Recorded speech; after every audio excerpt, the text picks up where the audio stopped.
परिवार मोदी परिवार 140 करोड़ जनता मोदी का परिवार। जहां चुनाव खत्म हुआ वहीं से टैग हटा दिया गया परिवार। अमित शाह जी बोलते हैं ये सब चुनावी जुमला होता है। जो आप एनसीआर जितना भी इनका ये है एक एजेंडा बना के चल रहे हैं। पहले सहारा का पैसा दिलवाने का गारंटी ले रहे थे कि सारे लोगों का, तो ईपीएफ भी 400 रुपया में सिलेंडर राजस्थान, छत्तीसगढ़, मध्य प्रदेश में देंगे। लेकिन बस वो एजेंडा चुनावी बना, वही फंडा रहा। फिर उनको ठगो और जुमला फेंको ये लिखा जाता है। ये देश का दुर्भाग्य है।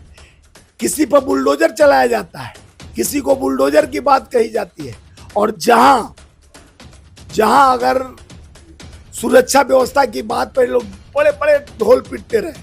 आप देखे होंगे अपराधी को अपराध का दंड देना कानून व्यवस्था कोर्ट बनाया गया, high court, supreme court, district court, लेकिन ये किसी एक समुदाय पर बुलडोजर चलाने पहुंच जाते हैं। सर, ईपीएस का जो पेंशन धारक है वो काफी विधानसभा चुनाव का डेट अनाउंस होने के बाद काफी उनके अंदर एक उत्साह देखने को मिल रहा है कि शायद मोदी सरकार उनका पैसा जो है डबल कर दे, या जो उनके पैसा 7,000 रुपए थे वो कर दिया जाए। देखिए, मोदी सरकार निरंतर चुनाव आती है तो कुछ एजेंडे लेके आता है, लेकिन आप देखे होंगे मोदी की गारंटी, मोदी की गारंटी, मोदी की गारंटी। पूरे लोकसभा चुनाव में गारंटी चल रहा था। और मोदी जी अपना परिवार भी 140 करोड़ जनता को बोले थे। एक टैग लगाया गया था कि मोदी परिवार मोदी परिवार 140 करोड़ जनता मोदी का परिवार। जहां चुनाव खत्म हुआ वहीं से टैग हटा दिया गया परिवार का। अमित शाह जी बोलते हैं ये सब चुनावी जुमला होता है। जो आप एनसीआर जितना भी इनका ये है एक एजेंडा बना के चल रहे हैं। पहले सहारा का पैसा दिलवाने का गारंटी ले रहे थे कि सारे लोगों का, तो ईपीएफ भी फंड जो है वो भी काट कर 7,000 से 7,000 है, लेकिन उसको देने का नाम, तो उस 7,000 तो दिखावा है। जैसे महिलाओं के लिए बोला गया, इनकी सरकार उत्तर प्रदेश मध्य प्रदेश में आया, छत्तीसगढ़ में आया, तो बोले 3750 रुपया क्विंटल धान हम कर देंगे, और उसके बाद 450 रुपया में सिलेंडर राजस्थान, छत्तीसगढ़, मध्य प्रदेश में देंगे। लेकिन बस वो एजेंडा चुनावी बना, वही फंडा रहा। फिर उनको ठगो और जुमला फेंको। तो ये बुजुर्गों के साथ सरकार ने ठगा है बुजुर्गों को, क्योंकि कुछ बुजुर्ग तो ये कह रहे हैं कि वो आते हैं, प्रदर्शन करते हैं, धरना देते हैं, उसके बावजूद उनका जो पैसा है अभी भी दबा हुआ है। अब कहीं नहीं, पुराना पेंशन लागू करने की बात कही गई थी। जो पुराना पेंशन के लिए 60 लाख लोग प्रोटेस्ट करते रहे। ये सरकार उनको ये बताइए, देश में आप पेंशन नीति खत्म कर रहे हो, आप क्यों पेंशन ले रहे हो? एमएलए एमपी का रोज पैसा बढ़ जा रहा है, गरीबों का नहीं बढ़ा रहे हो।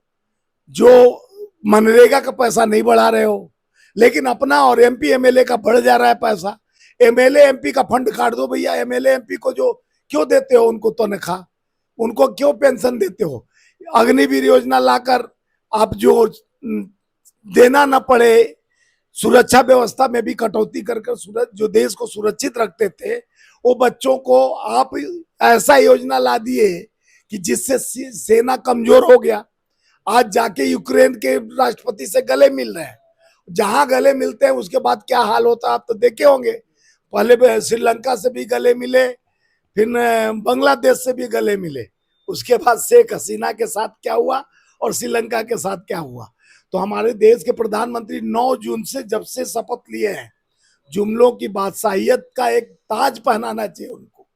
वो बोलते थे अब की बार 400 पार, बंद हो गई, जनता ने कर दिया व्यापार उनका समाप्त।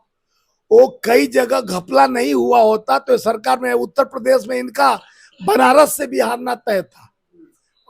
6-7 चरण में इनकी स्थिति बहुत खराब थी। इनके इर्द गिर्द पूरे पूर्वांचल का सीट हार चुके हैं। यही झूठ वादे, जब इनसे काम की बात, युवाओं के नौकरी की बात कही जाती थी, बेरोजगारी पे चर्चा करने, महंगाई पे चर्चा, तो ये मंगलसूत्र से गुजरात पहुंच जाते थे। आज उत्तर प्रदेश की बात, सुरक्षा लैंड उसका बात करते हैं कि हम उत्तर प्रदेश में कानून व्यवस्था बहुत चौकस है। आप देखे एनसीआरबी का रिपोर्ट उठाकर देख लीजिए, 7.4, यानी भारत के सबसे ज्यादा जहां बलात्कार, महिलाओं की सुरक्षा के वो गारंटी देते हैं, अमित शाह जी की 2 बजे रात को गहने पहन के, अरे बहन बेटियों से भारतीय जनता पार्टी के लोग सबसे ज्यादा सम्मिलित मिलेंगे, वो भी उत्तर प्रदेश, चिन्मयानंद सेंगर, विजय गौड़, विजय भूषण शरण सिंह, ये तमाम भाजपा के आईटी सेल के लीडर बनारस के गन पॉइंट पर रेप करते हैं बहन बेटियों के साथ। अभी एक बनारस में एक मामला है, मेरे वीडियो भी मेरे में है, कि बेचारा एक कोई ब्राह्मण एक लड़की को झांसा शादी देकर देता है, कहता है कि मैं शादी करूंगा, उसके बाद उसके साथ कई संबंध बनाता है, उसको बच्चा भी वो करवा देता है, उसके बाद शादी नहीं, वो रिपोर्ट कराने जाती है बेटी तो रिपोर्ट नहीं लिखा जाता है। ये देश का दुर्भाग्य है, किसी पर बुलडोजर चलाया जाता है, किसी को बुलडोजर की बात कही जाती है, और जहां जहां अगर सुरक्षा व्यवस्था की बात पर लोग बड़े बड़े ढोल पीटते रहे। आप देखे होंगे अपराधी को अपराध का दंड देना कानून व्यवस्था, कोर्ट बनाया गया, high court, supreme court, district court, लेकिन ये किसी एक समुदाय पर बुलडोजर चलाने पहुंच जाते हैं और अपने साथियों पर क्यों रहम करते हैं। तो उत्तर प्रदेश का हाल समझ लिए कि एनसीआरबी के रिपोर्ट के मुताबिक बलात्कार, रेप में सबसे बड़ा एजेंडा, सबसे बड़ा दिखने को मिला है वहां। और देखिए उत्तर प्रदेश क्या, मध्य प्रदेश, बिहार, छत्तीसगढ़, राजस्थान, हर एक जहां भाजपा शासित राज्य है वहां बेटी सुरक्षित नहीं है, रोजगार नहीं है। उनके गुजरात मॉडल को देख लीजिए, गुजरात में 5 वैकेंसी निकली, 2500 बच्चे पहुंच गए थे भावनगर में। जो स्थिति भयानक हुआ, ये देश की थी, वो भी प्राइवेट, किसका नौकरी था, होटल का, उसके लिए 4 नौकरी के लिए 25,000 बच्चे। तो बेरोजगारी काल में कहते हैं भाइयों बहनों मित्रों 2 करोड़ नौकरी दूंगा, 11 दूना 22 करोड़ हो गए। आप आंकड़ा के अनुसार आज तक 9-10 लाख नौकरी दिया गया, वो भी कॉन्ट्रैक्ट फार्मिंग पर, पूरे सरकारी संस्था को। रेलवे दुर्घटना क्यों हो रहा है, अब आपको काम जितना सीमित लोग रहे हैं, लाइनमैन है उसका 10 लाख नौकरियां खाली हैं, बैंक सारे जो गाड़ी चलाने वाले हैं, ट्रेन, कोको पायलट, उनका 10 लाख से ऊपर वैकेंसी खाली है। अगर वैकेंसी भरोगे नहीं और ऊपर से 254 लाख करोड़ कर्ज हो गया, आप वैकेंसी भर नहीं रहे हो, आर्मी को कमजोर का अग्निवीर लाए, पेंशन देना न पड़े, टीए भत्ता देना न पड़े, पुराना पेंशन बंद कर दिए, देश को कटौती कटौती, ऊपर से कहते हो सहयोग, आप कहते हो सीएनआरसी, बाहर के लोग को रखने की बात करते हो, ये लागू करूंगा, जब उन्होंने देश के लोग को भिखमंगा बना दिए। 80 करोड़ लोगों को कहते हो राशन फ्री दूंगा, तो राशन फ्री का एक एजेंडा आपका रहा, और आने वाले चुनाव में बलात्कारियों को छोड़ दिया जाता है पेरोल पे। देखे होंगे बाबा जो राम रहीम है, उसको छोड़ दिया गया हरियाणा में चुनाव प्रचार करने के लिए, और बड़े बड़े चीफ मिनिस्टर को लपेट कर उनको अंदर कर दिया जाता है। उनपे वो कहा जाता है सीबीआई द्वारा कि छेड़छाड़ करेंगे। अगर मुख्यमंत्री छेड़छाड़ करेंगे तो आप किस तरह से बैठे हो, आप कानून व्यवस्था को, मुख्यमंत्रियों को उठा के, झारखंड के मुख्यमंत्री के साथ क्या हुआ, हाई कोर्ट ने साफ कहा कि इनका कोई उसमें एजेंडा नहीं, बिना एजेंडा का एक फंडा चलता है कि विपक्ष को मारो, सताओ, अपने power, ED, income tax, CBI का असर दिखाओ, डर दिखाओ। कई लोग डर से, जिनको ये दिखाते थे भाइयों बहनों ये 20 लाख करोड़ का अपराधी है, ये 70 लाख करोड़ का है, अजीत पवार को माननीय प्रधानमंत्री 70 लाख करोड़ का लुटेरा बोलते थे, चक्की पिसिंग एंड पिसिंग। क्या हुआ, डिप्टी सीएम हेमंत बिस्वा शर्मा में जल घोटाला उसके पत्नी पर भी था, सारा फाइल जल जाता है, छगन भुजबल का फाइल जल गया। तो ये देश का लोकतांत्रिक व्यवस्था में आप बैठे हो, आप 2 बार नहीं 3री बार सत्ता में आए, यहाँ सबसे आलम वो है बेरोजगारी। बेरोजगारी, किसान मजदूर परेशान है। मजदूर इसलिए परेशान है जो 3300 फैक्ट्रियां बंद हो गया, संगठित कामगार पद से पैदल कोरोना काल में चले, और जीएसटी इतना ज्यादा लगा दिया गया जिससे फैक्ट्री मालिक आत्महत्या कर लिए। अगर उनका जीएसटी माफ करके फैक्ट्री खोल दिया जाता तो आज यह आलम नहीं होता। नए कल कारखाने, फैक्ट्रियां निजात नहीं हो रहा है। बाकी जो संबंधित था भारत सरकार से उसको प्राइवेट हाथों में, अडानी एंड कंपनी में, गरीबों से जीएसटी, कफन तक, दूध, पनीर और खाने की चीजों पर, यहाँ तक शिक्षा पर भी जीएसटी लिया जा रहा है, उसके कलम, कापी, किताब पे यानी जो देश शिक्षा पे जीएसटी लेता है उससे गिरा हुआ क्या हो सकता है, दवाई पे जीएसटी लेता है उससे गिरा हुआ क्या हो सकता है।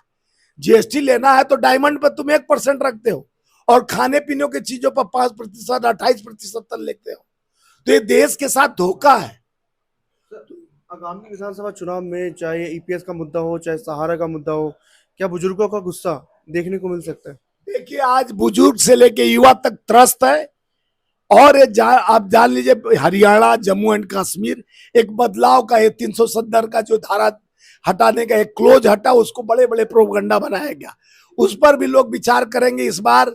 जिस तरह से ये देखे होंगे पहले कश्मीर में आतंकवादी घूमते थे, अब जम्मू जो शीतल जगह है वहां पर निरंतर 17 हमारे जवान शहीद हुए। ये 9 जून के बाद तीसरे टर्न में प्रधानमंत्री जो डंका पीटते थे, आतंकवाद मुक्त कर दिया, नोटबंदी किया, आतंकवाद मुक्त हो गया, नक्सलवाद मुक्त हो गया। ये लोग ढोल पीटने के मास्टरमाइंड है। अब देश बदलाव की ओर चल रहा है। देखे होंगे एलओपी राहुल गांधी जी ने जिस तरह से पार्लियामेंट में, आज उनको जनता भी सराह रही है, हमारे नेता का भाषण बार बार सुन रहे हैं लोग। युवाओं में एक बदलाव का लहर है, बुजुर्गों में एक बदलाव की एक नायक है जो धर्म के यदा यदा ही धर्म से ग्लानि भवति भारत तदाम्य हम साधु नामम विनाशकारे दुष्कृतम, जो विनाश को छोड़ते हुए एक नेक इरादा जोड़ने का। हटने के बाद चुनाव पहली बार होने जा रहा है जम्मू कश्मीर में, इसका फायदा प्रधानमंत्री मोदी जी को तो होगा। देखिए धारा 370 हटने के बाद सुप्रीम कोर्ट ने डंडा किया वहां सितंबर तक चुनाव करा लेना। इन लोग का इरादा नहीं था, तभी तो गवर्नर को पावर दिया गया। जो दिल्ली में स्थिति है, जम्मू कश्मीर चुनाव से पहले गवर्नर को हेड ऑफ डिपार्टमेंट करके ट्रांसफर पोस्टिंग से लेके जो दिल्ली गवर्नर करते हैं वहां पावर दे दिया गया, ताकि वहां चुनी हुई सरकार काम न करे, अपंग रहे और भारत सरकार से सम्मिलित रहे, हमारे इशारे पर काम करे। ये डर है मोदी जी और अमित शाह जी का, जो अपने डर को, गवर्नर को, रूल्स को मजबूत करना चाह रहे हैं। वो नहीं चाहते थे चुनाव, लेकिन जनता बदलाव देखना चाह दिखेगा। वो 370 तो एक धोखा दिए है। देखिए बदलाव से क्या हुआ, 370 हो गया तो हम जाके वहां खाएंगे, पर वहीं के लोग सूरत। जो कुछ किसी नहीं कर पाया मोदी जी ने कर देखिए दिया। अडानी अंबानी को वहां व्यवसाय करने